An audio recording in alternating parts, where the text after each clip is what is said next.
Hi everybody, this is Kim Wendy, owner of PassionateHorsemanship.com, and I want to thank you all for joining me. First of all, I want to say thank you to the replay viewers. I appreciate you taking the time to watch this evening. I also want to say thank you to those of you who are watching live. In the comments below, I would love for you to comment, either live or replay. I want to reach out to you and say hi and thanks for watching. Our topic tonight is winter horse care tips. We're doing this all week long, and yesterday I talked about hay and why it's really important on the hay for the winter time. Tonight we're going to be talking about water and salt, which is also very important for your horses. So before we get started, for those of you who do not know me, I'm Kim Wendy, owner of Passionate Horsemanship. I have 40 plus years of experience working with horses, and I'm a professional trainer. I help horse owners become the confident leader their horse will trust and love. And my specialty is in the trail obstacle, whether that be horse agility, in-hand trail, ridden trail, or at liberty. So let's get started. All right, so like I said, water is very, very important for your horses during the winter time. And it's something that, increased when you feed them extra hay, because we talked about that last night, giving them extra hay when it's cold. That's what keeps them warm, not extra grain, because you're going to cause problems, extra hay. When you give them extra hay, then it's going to increase the need for water. And what happens if your horses don't consume enough water, they can get impaction. And, if they're not drinking enough. And you don't want that to happen, because then that can lead to colic and all kinds of other problems. You want to make sure that you check your water source daily. And whether that be, like if they're drinking out of a pond, or if you have just regular buckets, trough, a heated bucket, or the heater in the water trough. You want to make sure that you check that water source daily, because you never know. You could have some kind of animal get in there. You don't want something getting in that water. During the summertime, I've had birds get in there. I haven't seen it in the wintertime, but you never know.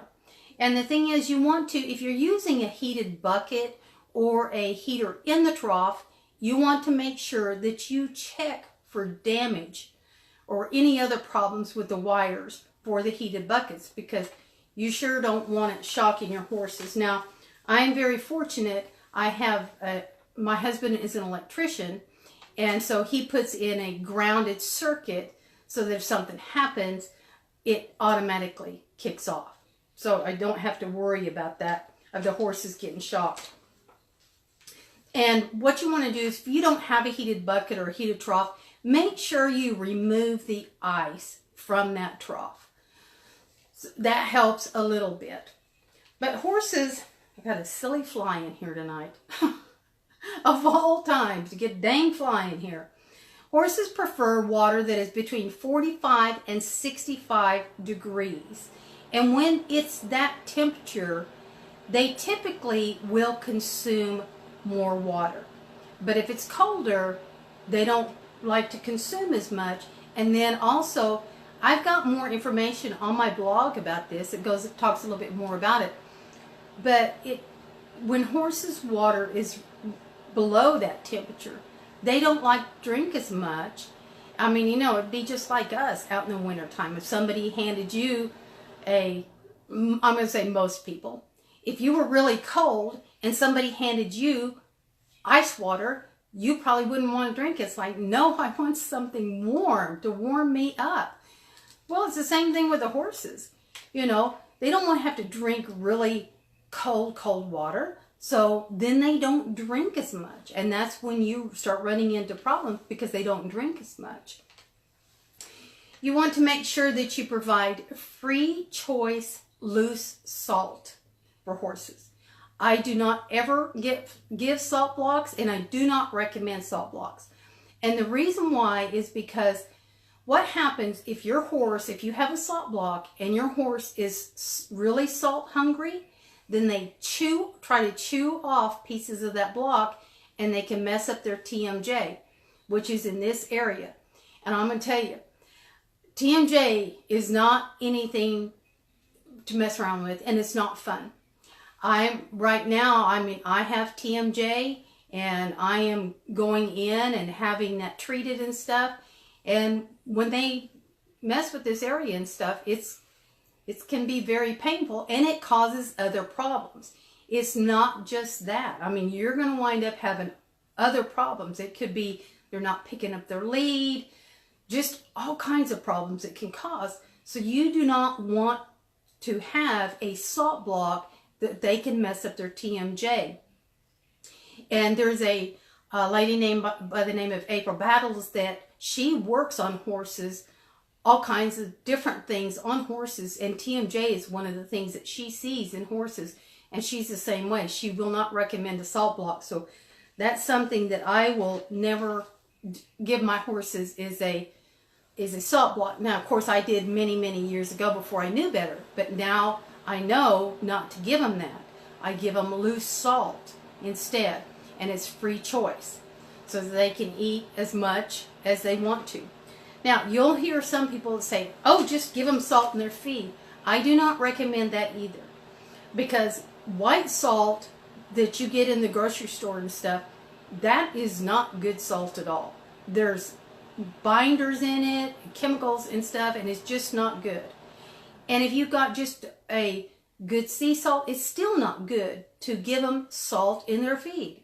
You don't want to force feed it, because what's going to happen, you're going to throw off their electrolyte balance, and that's going to cause all kinds of other problems.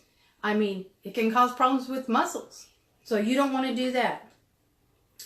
And this is the thing, if they're not drinking enough water, they're going to consume less hay. And then what's going to happen is they may not be able to tolerate the cold, because they're not eating enough hay to produce the energy to stay warm, because they're not drinking enough water. Now, if you have a new horse, it could be that they just don't like the taste of your water. And if you have a water softener for your, on your house, and you are using that for drinking water for your horses, oh no. No. Get rid of that for your horses. Do not give them water with a water softener. That can, again, throw off all kinds of things. You don't want to do that. So, again, they may not like the taste of the water. So, here's the deal. Water maintains the fecal moisture level. And what happens if the fecal starts getting dry? Then it's going to cause a blockage or impaction. And this doesn't happen in just one day. It can take days up to weeks when this happens. And then what happens is then they can have colic. And sometimes if you get a blockage or an impaction, it can be so bad that they have to do surgery. And I know years ago I had a horse that I had to have colic surgery on. And they told me, they said, it's a 50-50 chance whether she lives or not. And of course I decided to go ahead and do the surgery on her. And that was many, many years ago. And I'm sure now it's really expensive to have colic surgery done. But they just really caution you about it, because, I mean, you're opening up that stomach and going in there and getting rid of that blockage or impaction. And it can just, cause a lot of problems with horses later on. I mean, I've known of people that had colic surgery done on their horse, and then their horse still didn't make it afterwards. Now, my particular horse, she made it through, and she seemed to be fine. But that is one thing that's so important with water. And here's the other deal with water is, people have a misunderstanding that they think, well, if they're out on a pasture someplace and they only go check them maybe once a week or something like that, if they're in an area where they get a lot of snow, they may think, well, they've got snow to eat. It takes a lot of snow to make enough water for a horse to drink. That is not going to cut it for a horse. Do not let them think that it's going to be okay for them just to eat snow and they're going to be okay. That's not going to happen. You're going to wind up with problems there. So again, water is very, very crucial. And I would say it's, you know, you would think in the summertime that water's a lot more important. I mean, it's always important. But in the wintertime, it's a lot more important because, like I said, when it's colder, you want to feed them more hay because that's what produces the body energy. And when you feed them more hay, then they are going to want to drink more. And if they're not drinking enough, then that's when they can start, their fecal matter can get dry, starts a blockage or an impaction, which can lead to colic. So you don't want to do that. So again, you want to make sure that they're, you know, check your water, make sure that they're drinking the water, and try to keep your temperature of your water between 45 and 65 degrees because that typically increases the water consumption. And then keep out free choice loose salt, never a salt block. I can't say enough about never doing a salt block because, like I said, if you mess up that TMJ, it can cause other things in your horse and you may not think about it. You know, if it starts bucking with you or not picking up the right lead or something, you may get mad at the horse and think, why are you doing this? Well, it could be because their TMJ's messed up. And that's, like I said, I have that, and it can be something that's very painful. And the only way a horse is able to tell you is by doing those type of things of bucking or kicking or not picking up that lead or something like that. So provide the free choice salt for them. And then if you use a bucket heater or water trough heater, make sure you check those electrical cords that they're not damaged, frayed in any way whatsoever.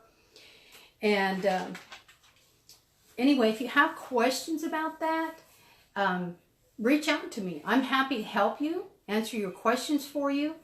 You can leave me a comment below, or you can send me a private message even. I'm happy to talk to you about that. You can find out more information on my website by going to passionatehorsemanship.com. In fact, I have an article on there on my blog. It's called The Importance of Salt for Horses. And it goes into more detail of why it's so important and what happens if they don't have it. And then talks some about the TMJ of them gnawing off on a salt block. But again, you can go to my website at passionatehorsemanship.com and you can find that information there. And I'm happy to help you. Thanks again for watching. I appreciate each and every one of you being here, and I hope you have a great evening.